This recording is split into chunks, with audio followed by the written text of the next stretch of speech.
आदर दान विनय बहुमान सब कर विदा के नहीं मान। पार्वती जी की विदाई हो गए तो राजा हिमालय भी सब लोग को विदाई करता ना पहाड़।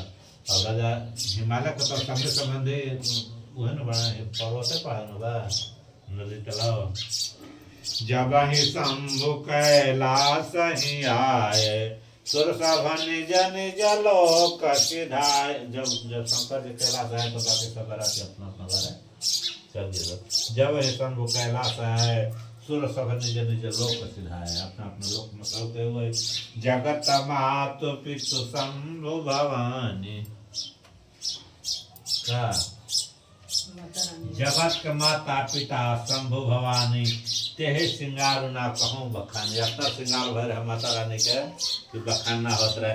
करहि विविध विधि भोग विलासा गगन समेत बसहि कैलासा।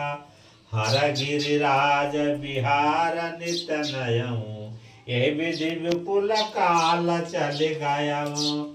तब जान में घट वदन कुमारा तारुक असुर समर जहि मारा। वृष केतु सुत कर चरित संक्षेपहि का यह उमा शंभु विवाह जे नर नारी कहहि जे गावहि कल्याण काज विवाह मंगल श्रवादा सुख पावहि।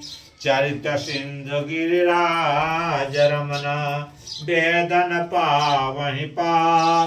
वर्णव तुलसी दास किमी अति मंद मते मंद गमारु मंगल भवनय मंगल उमा सहित जय जपत पुरारी। शंभु चरित सुनि सरस सुहावा भारद्वाज मुनि अति सुख पावा। बहुललसा कथा पर बाड़ी नैन नीर रमावली ठाड़ी। प्रेम विवश मुखया